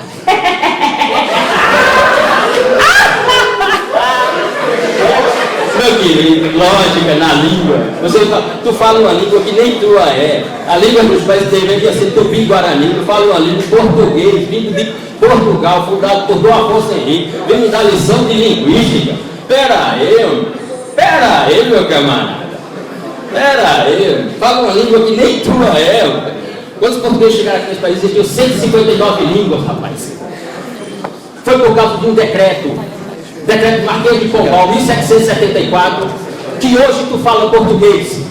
Se não fosse aquele decreto de 1774, hoje tu falaria tupi-guarani.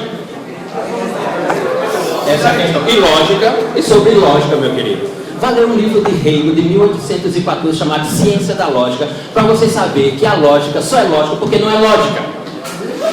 Exato, vale Hegel. Sobre lógica. O que eu disse? O que eu falei sobre democracia? O que eu falei sobre democracia? Sem a lei, com a lei já é assim, ou seja, com o ordenamento já é assim, sem ele, imagine como será. Eu tenho uma cadeira, estudei, já estudei uma cadeira de lógica. E funciona. Tudo. Eu vou chegar na sua pergunta. Mahatma Gandhi.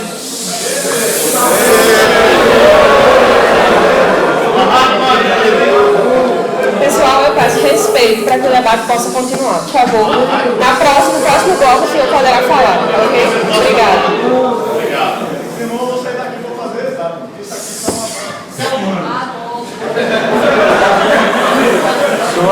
Só para informar, todo o tempo de interrupções está sendo reposto e a cada interrupção o tempo continuará sendo reposto. Então, até que o professor conclua a sua pergunta, eu peço que, por favor, não se manifeste mais, que as reposições continuarão. É a terceira vez que ele faz esse pedido. Notem. Mas nada é complexo, é tudo muito simples. Não existe complexidade, é tudo muito simples. Olha, eu não sei o que é que você imagina sobre pensador cego. O que é? Qual é o conceito de pensador cego? Qual é o conceito de pensador cego? O que é uma pessoa séria ou uma pessoa não séria? Como é que você chega à conclusão de que alguém é sério e alguém não é sério? Com base no que você chega a essa conclusão? Com fundamento no que você chega a essa conclusão? O fundamento dos seus pares. Os pares? Ah, é? Ah, é mesmo? Quem estuda direito aqui, e quem já passou pela... Pronto, levanta-me. Quem estuda direito aqui? Quem já passou pela disciplina de direito penal aqui? Já passou pela disciplina de direito penal. Então vamos ver quem é sério. Vou utilizar a sua sociologia. Só a sua. Muito bem. Quem é sério? Quem é um autor sério? Quem não é um autor sério? A maioria dos penalistas desse país aqui, eu posso começar por Rogério Breve, Fernando Capês, Luiz Regis Prado.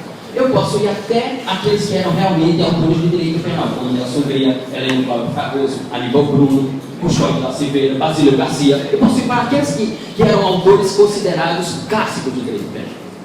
A maioria se autoafirma como adepto do pensamento finalista do professor Hans Weisser. Ou seja, o sistema penal brasileiro é finalista.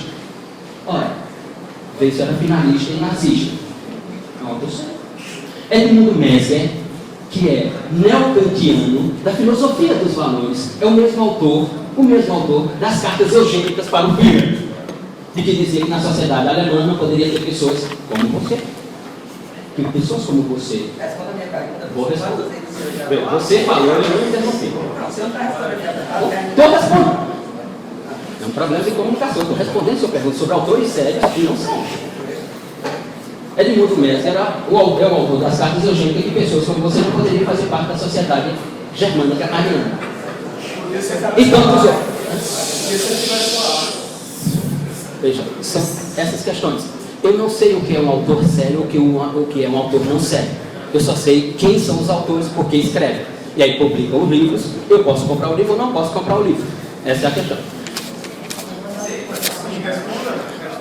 Quais foram os que você leu? Essa é a pergunta. Essa é a pergunta. Quais você leu atuais? Pensadores atuais. Você fez pergunta? Não, você fez pergunta? Não, você fez pergunta? Não. Veja, a resposta é simples. A resposta é simples. Precisa-se ler um autor específico para saber o que é armamento ou desarmamento? Para saber o que é militarização?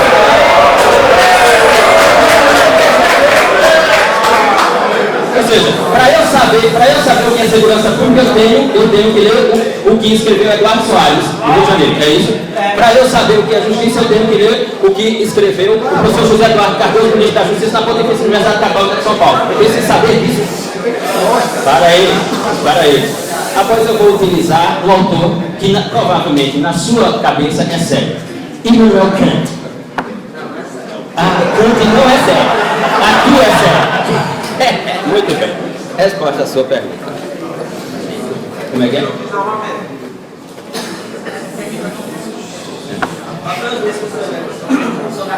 Lecionamento de Kant. Faz uso do teu próprio conhecimento. Faz uso do teu próprio conhecimento. E não me parece que na memória desta civilidade você seja mais importante do que Kant. Não me parece que você tenha uma importância maior do que Kant, à luz do que a crítica pode construir. Este é o ponto. Eu não preciso. Quais são os grandes autores que tem sobre esse? Quais são os clássicos? Homero.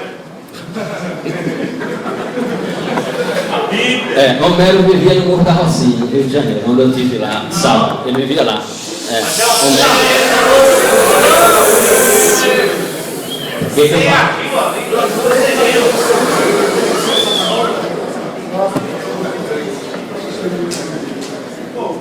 Ô, pessoal. Eu preciso responder a terceira pergunta. Não, desculpa. Ô, pessoal, acho que é o seguinte, deixa eu me identificar. Eu sou professor da Universidade Federal da Paraíba, professor de direito penal, e tenho acompanhado o comportamento de vocês e é extremamente lamentável que algo como isso ocorra. Porque à medida que se fala aqui dentro desse debate sobre espantalhos, acho que não sei se foi, vocês estão criando esses espantalhos. Vocês estão pegando aqui um debate democrático, que é o primeiro que se tem aqui dentro do CCJ, desde que eu conheço como professor dessa instituição, estou aqui desde 2009. Primeiro debate democrático que você tem de um lado um pensamento X e do outro lado outro completamente diferente, o que é louvável, de maior estima, louvor e consideração de quem realizou e que está aqui comparecendo, e você tem algumas figuras, por motivos particulares ou por motivo de convicção, que não consegue segurar a emoção e extravasa, descumprindo com as regras próprias do debate. Aí o que é que me acontece? O que é que me ocorre? O que me ocorre é o seguinte: vocês estão se igualando ao comportamento que vocês criticam.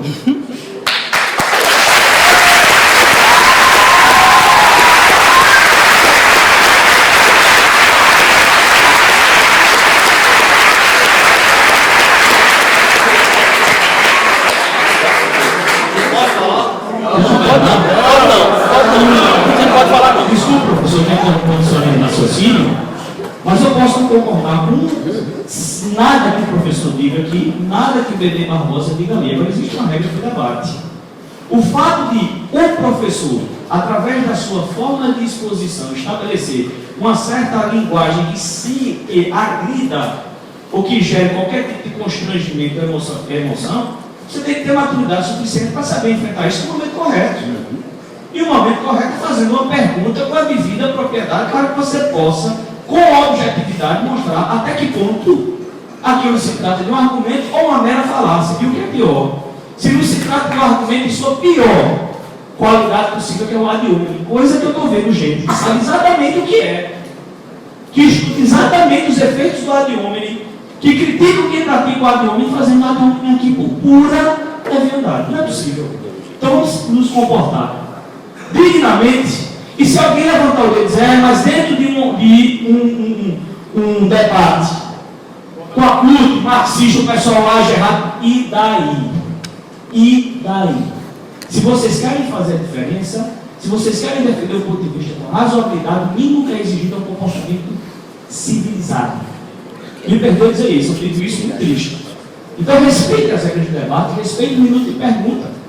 Por mais absurdo que isso é a palavra do professor, seja o professor Bebê, seja o professor Luciano, tem que ser ouvido e no momento oportuno, arguído. Não sejam os espantados, minha gente, que já criaram tantos. Não dê munição para argumento ad hominem. Nem usem argumentos ad hominem, que se esqueçam argumentos. Muito obrigado.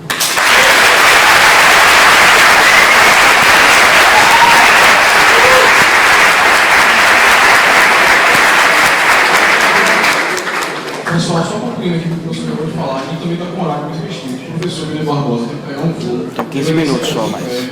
Professor Luciano Nascimento também tem compromissos agora para o turno da tarde. Então a gente está com horário restrito. E cada interrupção da plateia, a gente tem que compensar no tempo de fala e no tempo de pergunta. Então, por favor, mantenham a calma e continuem com um bom comportamento, porque senão a gente não vai ter tempo de dar a palavra para todo mundo que quer participar.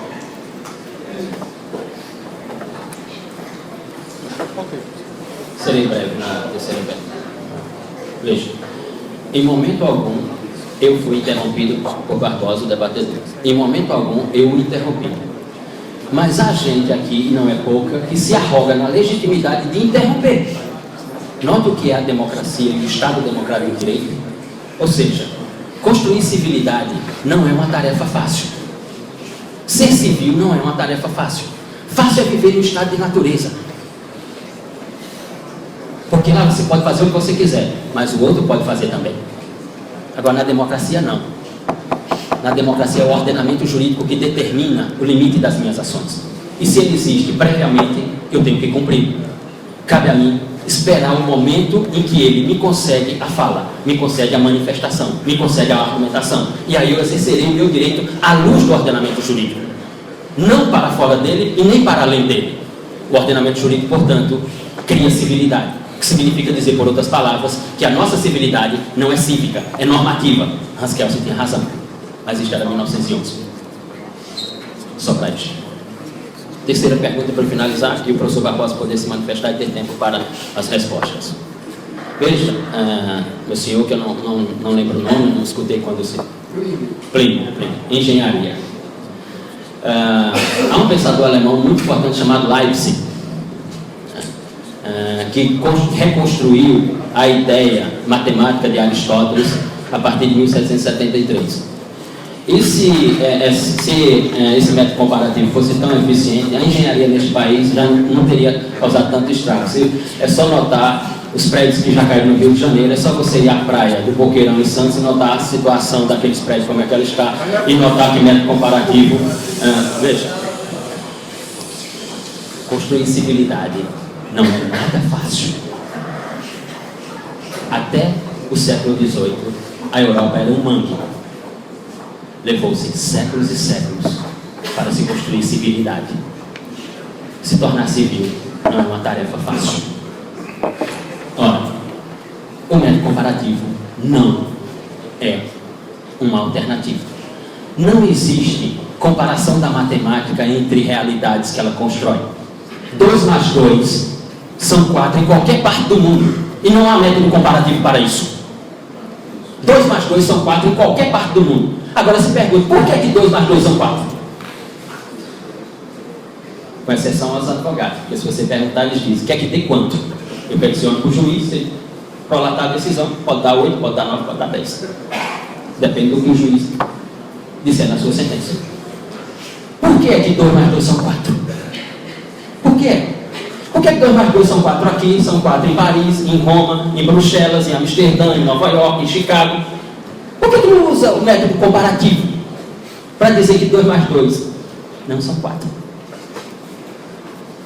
Sua engenharia tem problemas. Sem problema. Obrigado.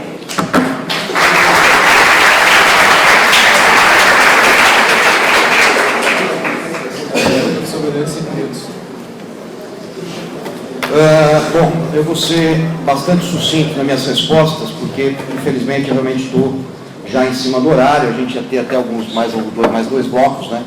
Mais um bloco, mas infelizmente a coisa acabou se arrastando, até porque virou uma discussão e não um debate. E eu entendo plenamente as pessoas que não conseguem se segurar, porque a gente ficou tantos anos sem voz, né? Tantos anos sem poder falar, tantos anos sem conseguir discutir, sem ter uma oportunidade dessa.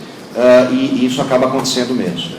O rapaz perguntou, né, sobre literatura, sobre o tema. Bom, eu tive o meu primeiro start nesse assunto em 1986, eu tinha 16 anos apenas, né, quando eu li num editorial de uma revista, né, uma carta fictícia de um pai ao filho, né, dizendo toda a tragédia que tinha sido trazida pelo desarmamento à sociedade, a ele, né, como hoje ele se via impossibilitado de defender qualquer pessoa de sua família, seu patrimônio, etc.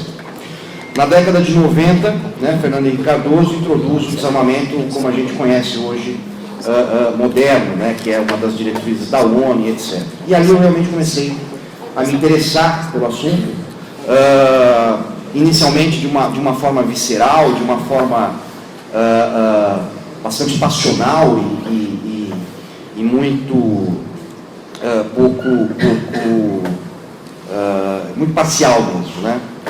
Mas eu comecei a estudar esse assunto, né? Então, assim, hoje eu posso dizer, né? Assim, não tenho o menor problema de dizer isso, porque é verdade, né? Eu posso dizer que eu li tudo, né? Tudo que foi publicado no Brasil nos últimos 20 anos, tanto de um lado como do outro, né?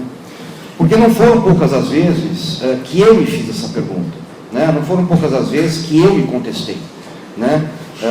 Eu sou filho, eu sou marido, eu sou pai de 2 filhos e está vindo mais um por aí.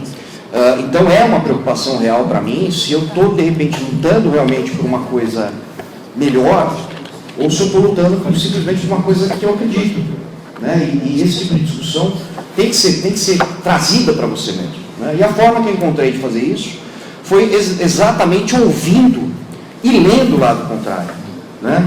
Então, tudo que foi produzido pelo Viva Rio eu li, tudo que foi produzido pelo Sul da Paz, pelo Inácio Cano, pelo Rubens César Fernandes, pelo Cláudio Beato. Agora, esse aqui do Cláudio Beato acho que é um ótimo exemplo disso, né? Saiu uma matéria na Veja, né, falando que, né, o Cláudio Beato dizia que ele tinha feito um estudo onde ele comprovava que uma pessoa armada tinha 89%, 78% a mais de chance de ser agredida durante um assalto. Ora, se uma pessoa afirma que ela possui um estudo sobre isso, é claro que isso me chamou a atenção, né? Porque eu sempre aceito o contraditório. E aí eu escrevi, eu entrei lá no perfil do Cláudio Beato, já sinceramente estranhando esse estudo, porque isso vem contra todos os estudos que foram feitos fora do Brasil dizem exatamente o contrário, né? E ele disse que não, né, que estar armado durante uma situação dessa é mais perigoso. E eu pedi o estudo. Aí entra o problema, o estudo não existe. O estudo simplesmente não foi feito. Ele simplesmente pegou uma conclusão que ele precisava ter, e disse que havia um estudo. Só que o estudo não existe. Isso acontece muito, né? Isso acontece muito. E quando existem os estudos, e aí todos os estudos que eu li até hoje, a gente contesta exatamente por conta disso, você nunca tem um nexo causal. Então o cara diz assim, tivemos X armas apreendidas, então por isso a criminalidade violenta diminuiu. Tá bom. Mas ele não isola variáveis, ele não faz realmente o estudo analítico da coisa, né? Ele chega naquela conclusão por uma simples correlação direta. E toda correlação direta é extremamente perigosa, né? Por isso que eu nunca afirmei aqui, pode ver, eu não afirmei a Suíça tem menos criminalidade porque está armada. Porque isso é uma correlação direta e pode não ser verdadeira. E provavelmente não é. E aliás, provavelmente não, ela não é verdadeira. A correlação direta ela tem o seguinte perigo. Então eu vou dar uma estatística, isso é estatística, é da Califórnia. Né? Descobriu-se que, né, um pesquisador descobriu que os ataques de tubarão a banhistas aconteciam quando se vendia mais sorvetes. Então você tinha uma elevação na venda de sorvetes e proporcionalmente você tinha uma elevação, né, dos ataques de tubarão. Se fosse um desarmamentista, diria, né, proíbam a venda de sorvete, que a gente vai acabar com os ataques de tubarão. É óbvio que isso é uma bobagem, é óbvio que isso é só um exemplo verdadeiro, que realmente acontece. Quando tem mais venda de sorvete, tem mais ataque de tubarão. Né? Qual é a relação? A relação é essa. Qual é a causalidade? É óbvio que não tem nenhuma causalidade. O que acontece é que é verão. Quando é verão, mais pessoas se banham no mar, mais pessoas surfam, mais pessoas tomam sorvete. Mas não tem nenhuma relação com o ataque de tubarões. Então, muito do que eu li, aliás, tudo que eu li de pesquisas nesse sentido no Brasil, era só isso. A correlação simples e crua, né, de dados. Homicídio sobe, desarmamento tem, então é isso aí. Né? E a gente sabe que não é verdade. Bom, gente, eu mais uma vez agradeço essa oportunidade. Né? Só acho que podia realmente ter sido um pouquinho mais produtivo nessa questão das perguntas. Né? Eu acho que é importante isso, até porque muitas vezes surgem perguntas que trazem desafios novos. Eu já passei várias vezes por isso, né? Aquele cara faz aquela pergunta que você fala, não, peraí, deixa eu pensar, senão eu vou falar bobagem. Isso é muito bacana, isso é muito gostoso. De qualquer forma, adorei estar aqui na Paraíba, foi a primeira vez que eu venho para cá, né? Gostei demais, pude aproveitar, infelizmente, muito pouco, mas tenho certeza que aparecerão outras oportunidades e vocês terão esse paulista chato falando mais um pouquinho para vocês. Muito obrigado.